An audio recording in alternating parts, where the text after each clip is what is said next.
Good morning, students. How are you? I hope all of you are very well. All of you are following the rule of lockdown, and stay at home, do your homework regularly. जो भी आपको बेटा homework दिया जा रहा है उसको regularly कीजिए. आज हम करेंगे chapter A triumph of surgery के क्वेश्चन आंसर. तो इसके क्वेश्चन आंसर टेक्सचुअल करेंगे आज हम. तो इसमें ये 3 क्वेश्चंस तो ये हो गए कि why is Mrs Pumphrey worried about Tricki, कि मिसेस पम्फेरी ट्रिकी को लेके ज़्यादा चिंतित क्यों थी. Second question is what does she do to help him, is she wise in this. तो मिसेस पम्फेरी क्या करती है जब ट्रिकी बीमार हो जाता है, क्या वो समझदार है या वो ठीक करती है. ये दूसरा क्वेश्चन ही है, इसमें बताना है. तीसरा है what does I refer in this story. तो इस चैप्टर में जो आई यूज़ हो रहा है बार बार वो कौन है. तो इसमें हम 3 क्वेश्चन आंसर करेंगे. So right now I am going to tell the answers of questions. So question is what is Mrs Pumphrey was worried about Tricki. तो ये क्वेश्चन मैं आपको बता चुकी हूँ, चैप्टर 1 के हैं. तो इसका आंसर होगा he had become hugely fat, his eyes became red and rheumy, he was unhealthy, so Mrs Pumphrey was worried about him. तो मिसेस पम्फेरी वॉज वरीड, ये मैं आपको बता चुकी हूँ कि वो उस जो डॉग था उसने एक डॉग रखा हुआ था पेट जिसका नाम ट्रिकी था.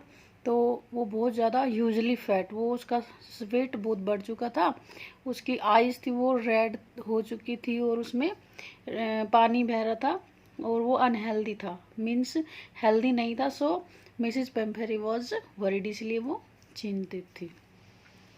नेक्स्ट क्वेश्चन है what does she do to help him, is she wise in this. तो she calls to Mr Herriot is a veterinary doctor. Yeah, really Mrs. Pampheri was worried about Tricky. So she calls to Mr. Harriet. Harriet को call करती है. Mr. Harriet is a veterinary doctor. वो ही veterinary doctor थे. Veterinary doctor is a doctor who treats animals. तो उसने उनको call किया. She is wise. तो हम कह सकते हैं कि really she is wise in this because a veterinary doctor can diagnose problem or disease and can cure it. तो जो वेटनरी डॉक्टर है वो ही प्रॉब्लम को डायग्नोज कर सकता है और वो ही ट्रीटमेंट दे सकता है. इसलिए वो मेरे हिसाब से या आपके हिसाब से या आपने चैप्टर पढ़ा है उसके according she is voice. Now we come on question number 3. Who does I refer to in this story. तो इसमें ही बताना है कि आई हमने चैप्टर में पढ़ा है, बार बार यूज हो रहा है, तो ये कौन है. I in this story is James Herriot, he is a veterinary surgeon. तो हमने चैप्टर में पढ़ा है आई, तो वो मिस्टर हैरियट है. Herriot he is a veterinary surgeon जिसने ट्रीटमेंट भी किया था किसका, ट्रिकी का. Now we come on question number 4. These 4 questions are on the page number 3rd. तो ये पेज नंबर 3rd पर है. ये क्वेश्चन नंबर 1, 2, 3, 4. तो अब हम इन 4 क्वेश्चंस के आंसर मैं आपको बताती हूँ. Question number 4 is the narrator as rich as Tricki's mistress. तो इसमें आप क्वेश्चन को पढ़ के समझ ही गए होंगे क्या पूछा गया है. इसमें पूछा गया है कि नरेटर था जो मिस्टर हैरियट, वो भी क्या इतना ही रिच था जितना ट्रिकी की मिस्ट्रेस थी, मालकिन थी. तो ये चैप्टर पढ़ लिया था हमने, तो पढ़ के ही आप अंदाज़ा लगा सकते हो, आप बता सकते हो कि no, narrator is not as rich as Tricki's mistress. क्योंकि जो उसकी मिस्ट्रेस थी ट्रिकी की, वो तो इसके लिए वाइन बेचती है, एग्स बेचती है, तो इन और उसको ये भी नहीं पता कि उस ट्रिकी के लिए यूज़ भी नहीं हो रहे, लेकिन फिर भी वो बेचती है. तो ये सब चीज़ें शो करती है कि सी इज़ वेरी रिच. तो हम इसका आंसर क्या कह बताएंगे, No narrator is not as rich as Tricky's mistress. Now we come on question number 5. How does he treat the dog? Here he is Mr. Harriet. तो मिस्टर हैरियट ट्रिकी का treatment कैसे करते हैं? तो सबसे पहले आपने चैप्टर पढ़ा था, उसमें से आप ने अंदाज़ा लगा सकते हो कि वो क्या करता है। सबसे पहले तो वो ट्रिकी को हॉस्पिटल ले जाता है। तो he takes the dog to his hospital, there he controls his diet. यहाँ पर चैप्टर में we have already studied that कि Mr Herriot control diet of Tricki. For 2 days he does not give any food to Tricki. तो 2 days के लिए tricky को कोई food नहीं दिया जाता। फ्रॉम थर्ड डे ही starts to give food to Tricki. Food देना कब उसको शुरू किया था? 3rd day को किया था। इस तरह से tricky does exercises with other dogs, और वहाँ पर फिर ट्रिकी धीरे धीरे 3rd day उसने स्टार्ट किया था खाना खाना, और उसके बाद वो और डॉग्स के साथ एक्सरसाइज वगैरह करने लगा, उन लाइक रनिंग प्लेइंग। वो खेलने लगा और डॉग्स के साथ, और प्लेइंग खेलने लगा और दौड़ने लगा। इस तरह से उसकी एक्सरसाइज हो गई और वो फिट एंड फाइन हो गया। तो ट्रिकी रिकवर्ड हिज इलनेस। तो हम बता सकते हैं कि डॉक्टर ने उसका ट्रीटमेंट कैसे किया, इस तरीके से किया। Now we come on question number 6. Why he is tempted to keep Tricky as a permanent guest. Tempted means चाव होना या शौकीन होना। तो क्यों रखना चाह रहा था? He means mister Harriet, veterinary doctor, tricky को अपना गेस्ट परमानेंट वो भी क्यों रखना चाह रहा था? तो इसका आंसर अभी मैं आपको बताता। अब जैसा कि we have studied in chapter कि when Tricki was in hospital then Mrs Pumphrey sent क्या क्या भेजती थी, वो हम चैप्टर में पढ़ चुके हैं कि फ्रेश एग भेजती थी, ब्रांडी भेजती थी, वाइन भेजती थी। तो ये सब चीज़ें रियली कौन यूज कर रहा था? Who is using this things? Mr Herriot and his companion. So इसीलिए जब किसी को ये चीज़ें फ्री में मिलेंगी तो कोई भी गेस्ट रखना चाहेगा ट्रिकी को। तो ये इसका आंसर होगा Mrs Pumphrey sent daily 2 dozen of fresh egg. Fresh egg भेजती थी 2 dozen, and bottle of wine, और बॉटल वाइन की भेजती थी, एंड ब्रांडी भी भेजती थी फॉर ट्रिकी के लिए भेजी जाती थी। These things were really consumed by mister Harriet. और ये चीज़ें किसके द्वारा कंज्यूम की जाती थी? मिस्टर हैरियट के द्वारा। दी एंड हिज कंपेनियन, और जो मिस्टर हैरियट थे उसके जो फ्रेंड्स थे वो भी उन चीज़ों को इस्तेमाल करते थे, जो खाने पीने की चीज़ें थी। So he wanted to keep Tricki as a permanent guest. इसीलिए जो मिस्टर हैरियट थे वो ट्रिकी को परमानेंट गेस्ट रखना चाहते थे, क्योंकि उनको ये सब चीज़ें फ्री में मिल जाती थी, इसलिए उनको परमानेंट गेस्ट ट्रिकी को रखना चाह रहे थे। Now we come on next question, question number 7. Why does Mrs. Pamphare think that the dog's recovery is a triumph of surgery? तो क्वेश्चन को पढ़ के आप इसका मीनिंग निकाल सकते हो कि मिसेस पम्फेरे ऐसा क्यों सोचती थी कि जो रिकवरी हुई है ट्रिकी की वो सर्जरी की विजय जीत हुई है। मीन्स वो सोचती थी कि इसकी सर्जरी हुई है इसलिए ये ठीक हुई है, तो यही सोचती थी कि ये ट्रायम्फ ऑफ सर्जरी है, कि सर्जरी की जीत हुई है। तो इसका आंसर मैं बताती हूँ। After 15 days dog was transformed into a lithe and hard muscles animal। 15 days dog को कहाँ रखा गया था? हॉस्पिटल में रखा गया था, मिस्टर हैरियट की हॉस्पिटल में, जिसमें और एनिमल्स भी थे।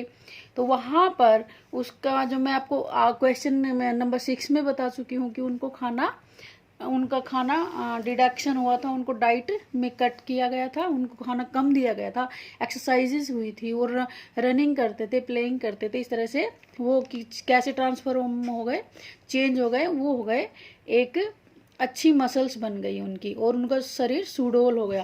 पहले जो उसका है जो साइज बढ़ चुका था, वो ख़त्म हो चुका था, यानी कि साइज कम हो चुका था, वेट कम हो चुका था डॉग का।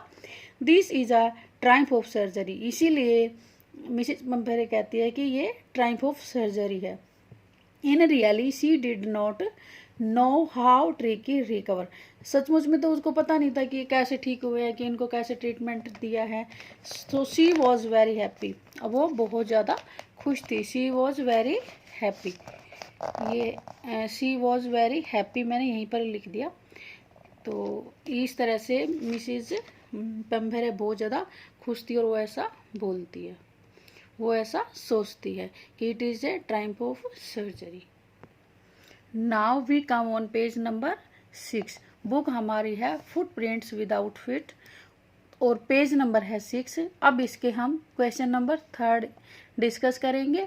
तो थिंक अबाउट इट, तो इसमें आपके 3 क्वेश्चन है, इनको हम डिस्कस करेंगे और इनका आंसर सर्च आउट करेंगे।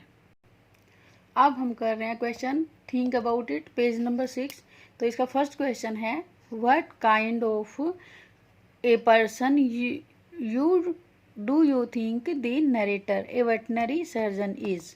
तो इसमें क्वेश्चन है कि भाई आप जब इस तो चैप्टर में हमने पढ़ा था कि नरेटर किस तरह का है, तो आप चैप्टर में से आप अंदाज़ा लगा सकते हो कि वो किस तरह का था।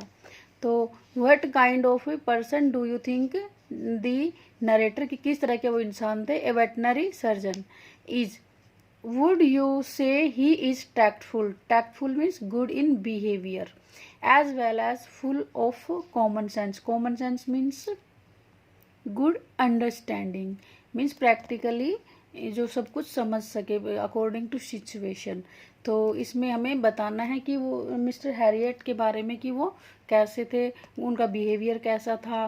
तो वो सब आंसर हमने चैप्टर पढ़ा था, तो उसके बेस पे हम इसका आंसर निकालने की कोशिश कर रहे हैं। Yes he is tactful as well as full of common sense, हाँ हम कह सकते हैं कि वो टैक्टफुल थे और कॉमन सेंस उसमें उनमें बहुत ज़्यादा थी। ही इज़ वेरी प्रैक्टिकल, वो बहुत ज़्यादा प्रैक्टिकल थे। प्रैक्टिकल मीन्स व्यवहार में गुड बिहेवियर और अकॉर्डिंग टू सिचुएशन अपने आप को ढाल लेना। तो जो भी सिचुएशन होती थी उनको देखकर वो समझ जाते थे कि अब उनको क्या करना चाहिए। As he sees the Tricki, जैसे ही उन्होंने ट्रिकी को देखा मिस्टर हैरियट ने, अंडरस्टूड हिज इलनेस, तो वो उनकी बीमारी को समझ गए। He brought the dog to hospital, फिर वो उसको लेकर गए कहाँ पर, हॉस्पिटल में। फॉर प्रॉपर ट्रीटमेंट, वहाँ पर उनका ट्रीटमेंट किया। There he keep a watch on his diet, यहाँ पर उनकी डाइट को अच्छे से एग्जामिन किया गया, उनको अच्छे से केयर किया गया और फिर डाइट में कटिंग की गई। उसके बाद डाइट में मीन्स कटौती की गई, कम खाने को दिया गया। 2 दिन तक तो दिया ही नहीं गया, उसके बाद 3rd डे से देना शुरू किया था, वो भी कम दिया जाता था। एंड दस डॉग इम्प्रूव हिज हेल्थ, और इस तरह से डॉग की जो हेल्थ थी वो इम्प्रूव हो गई। Now we come on next question. Do you think Tricki was happy to go home, what do you think will happen now. तो आपको क्या लगता है कि ट्रिकी अपने घर जाकर खुश था, और वट डू यू थिंक, और आपको क्या लगता है कि अब क्या होगा जब वो अपने घर चला जाएगा। तो इसमें हमें इसका आंसर देना है। तो इसका आंसर होगा कि yes Tricki is happy to go home. हाँ, अब वो हम चैप्टर में भी पढ़ा था कि जैसे ट्रिकी को लाया जाता है तो वो मिसेज पम्पेरे को देखकर एकदम उछलने लगता है, चैप्टर में हम पढ़ चुके हैं। तो वो खुशी था इसलिए वो बहुत ज़्यादा उछलने लगता है। तो हम कह सकते हैं कि yes Tricki is happy to go home, the dog remains in hospital for 15 days. अब वो 15 डेज के लिए तो हॉस्पिटल में था। After that his mistress comes to take him, अब 15 डेज के बाद उसकी मिस्ट्रेस उसको लेने आ जाती है।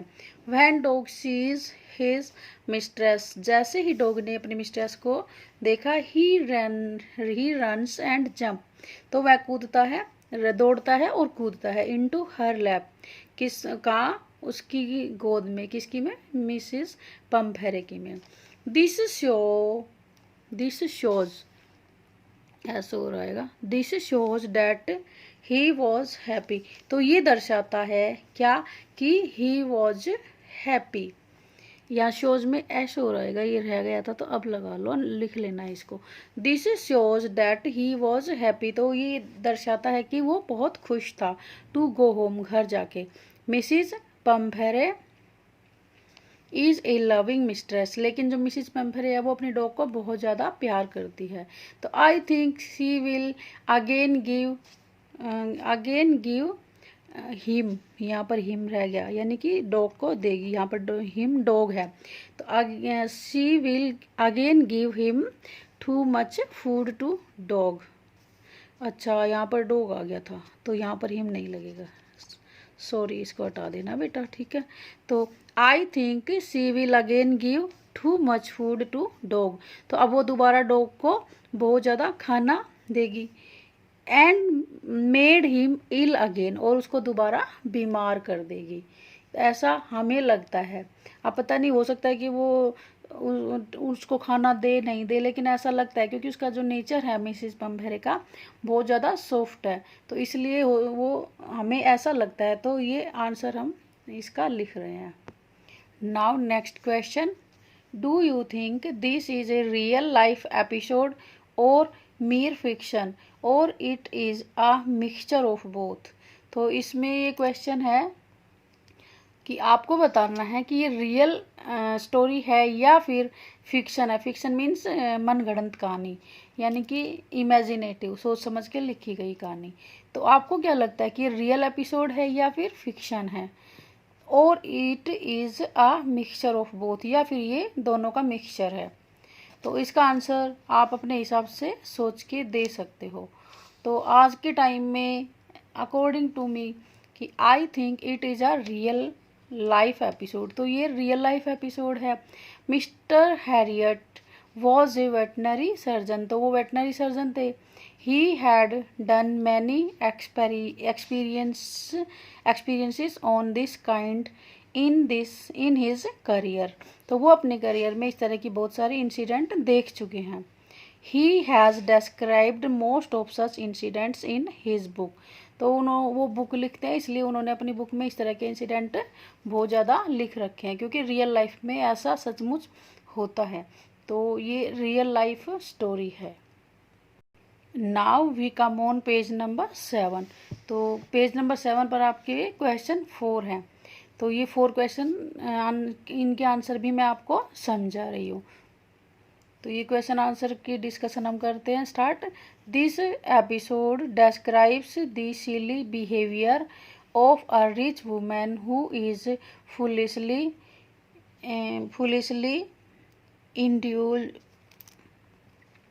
इंड्यूलजेंट। तो perhaps because she is lonely. तो इसमें है कि this episode describe the silly behaviour means मूर्खतापूर्ण व्यवहार, फुलिशली बिहेवियर। तो ये एपिसोड है, इसमें जो औरत है रिच वुमेन, तो क्या उसका व्यवहार ये दर्शाता है कि वो मूर्ख है। तो वो ऐसा व्यवहार करती है। Who is foolishly indulgent perhaps because she is lonely. तो क्या फुलिशली एक्टिविटी इसलिए करती है कि वो अकेली है। डू यू थिंक, क्या आपको ऐसा लगता है कि सच पीपल आर मेरली सीली, कि जो इस तरह के लोग होते हैं वो मूर्ख होते हैं। और can their action cause harm to other, या फिर उनकी इस तरह की एक्टिविटीज़ दूसरों को नुकसान पहुंचा सकती है। तो इसका answer Mrs Pumphrey's nature is very soft. तो उसका नेचर बहुत सॉफ्ट है। सी लाइव्स अलोन, तो वो अकेली रहती है। सी कैन बी कॉल्ड एज सीली, उसको हम मूर्ख भी कह सकते हैं, सीली कह सकते हैं, फुलिश कह सकते हैं, because she lacks common sense. Because she, उसमें कोई कॉमन सेंस नहीं है। She lacks of common sense, कि मुझे क्या करना चाहिए क्या नहीं, डॉग को कितनी डाइट देनी चाहिए, ये सब चीज़ें उसके बारे में उसको पता था या नहीं था, लेकिन वो सॉफ्ट नेचर की वजह से उसको दे रही थी। तो हम तो यही कहेंगे कि she is lack of common sense, कि there she does not have any sense about the health. तो हम यही कह सकते हैं कि she does not know the plenty of food and lack of exercise made anyone ill. तो क्योंकि वो खाना तो बहुत ज़्यादा दे देती थी डॉग को, लेकिन उससे कोई एक्सरसाइज नहीं करवाती थी, तो इसलिए ये कहेंगे कि वो फुलिश थी। Now we come on next question. Do you think there are also parents like Mrs. Pamphare? तो अब इसमें हमारे आज के टाइम में जो पेरेंट्स होते हैं उनकी कंपैरिजन मिसिज पम्फेरे से की गई है कि जैसे मिसिज पम्फेरे ने डॉग को खिला खिला के उसका वेट बढ़ा दिया, उसको बीमार बना दिया। तो ऐसे पेरेंट्स भी होते हैं कि वो अपने बच्चों को खिला खिला के सोचेंगे कि हेल्दी बनेंगे और उनको अनहेल्दी बना देते हैं। तो ये हमें बताना है कि क्या सच में ऐसा होता है या नहीं होता। तो इसका आंसर यस में ही होगा कि yes, there are some parents like Mrs Pumphrey, they treat very softly to their children. वो अपने बच्चों को सॉफ्टली ट्रीट करते हैं, यानी कि बच्चों ने जो मांगा उनको दे दिया। जैसे बाहर आजकल जंक फूड ज़्यादा खाते हैं, तो जो बच्चा डिमांड करता है पेरेंट्स उसकी डिमांड को फुलफिल कर देते हैं बिकॉज ऑफ सॉफ्ट नेचर। तो इसलिए कहा गया है कि they treat very softly to their children, they make children unhealthy. और इस तरह से जब वो जंक फूड खाएंगे, हेल्दी फूड नहीं खाएंगे, तो डेफिनेटली क्या होगा, चिल्ड्रन अनहेल्दी होंगे। तो children they make children unhealthy and fat. और जो जंक फूड होते हैं उनमें फैट बहुत ज़्यादा होता है, वो फैट स्किन में जमा हो जाता है, इस तरह से बच्चे फैट हो जाते हैं due to their foolish love.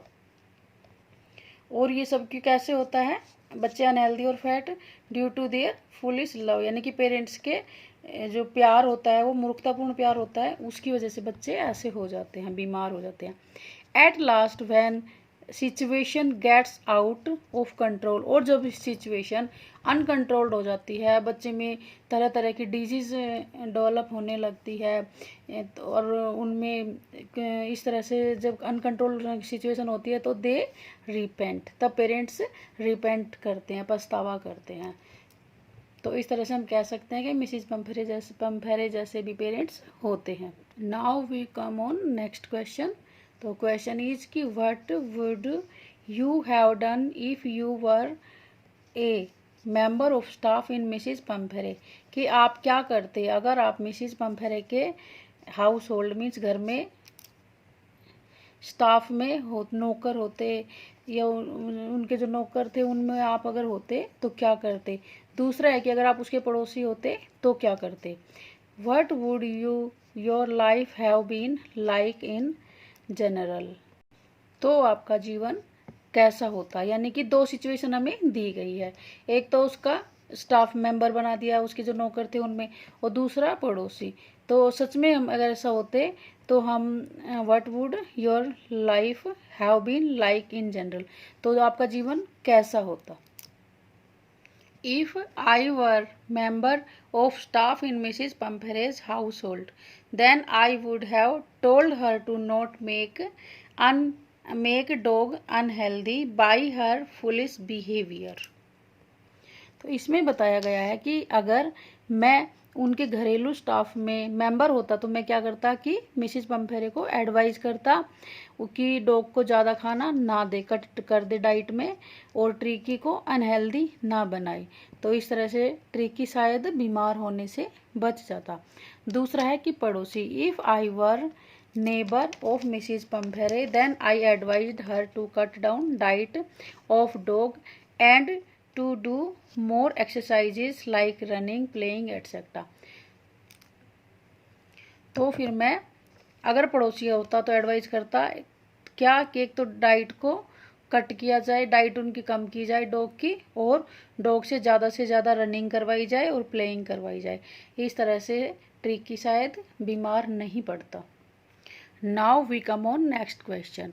तो what would you have done if you were in the narrator's place. अगर आप नरेटर की जगह होते तो क्या करते।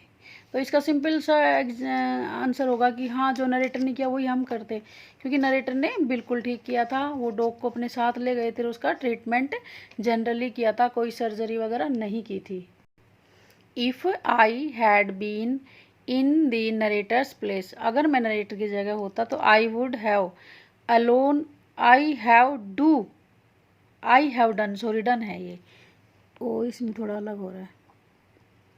तो I would have done same as narrator did, तो मैं सब कुछ वही करता जो नरेटर ने किया। नरेटर ने बिल्कुल ठीक किया था। क्या किया था कि he brought Tricki to his hospital, he cut in diet of tricky, he did many exercise to tricky, ही practicised many exercises to Tricki. तो इस तरह से ट्रिकी रिकवर हो गया, उसकी इलनेस रिकवर हो गई, और हम कह सकते हैं कि ठीक हो गया ट्रिकी। तो इस तरह से इस हमने चैप्टर के क्वेश्चन आंसर कर लिए। अब कुछ शॉर्ट में क्वेश्चन आंसर मैं आपको नेक्स्ट वीडियो में करवाऊंगी। Textual question answer we have done complete. So dear students, all of you try to understand and write down in your fair notebook.